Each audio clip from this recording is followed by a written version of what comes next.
আমি মটন বানাবো।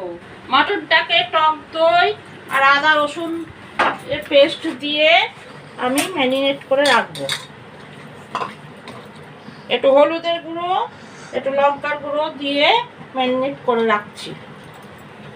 নুন হলুদ মাখা এই আলুটাকে তেল গরম হচ্ছে ভাজতে দেবো।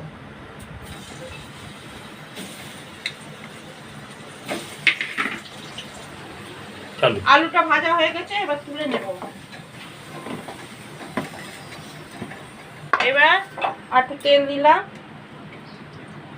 দিয়ে এই তেজপাতা আর এলাচ লবঙ্গ আর দালচিনি দিলাম, দিয়ে এক চামচ একটু চিনি দিলাম, লাল হওয়ার জন্য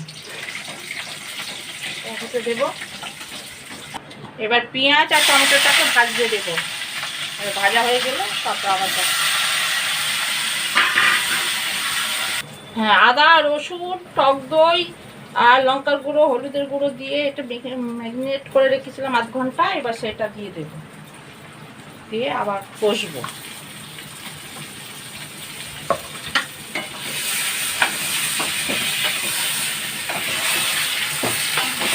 কষি তারপরে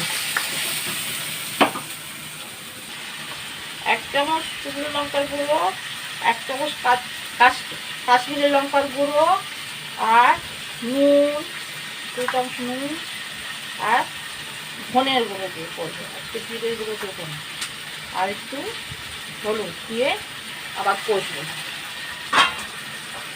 এর মধ্যে আলুগুলো দিয়ে আবার কষাচ্ছি।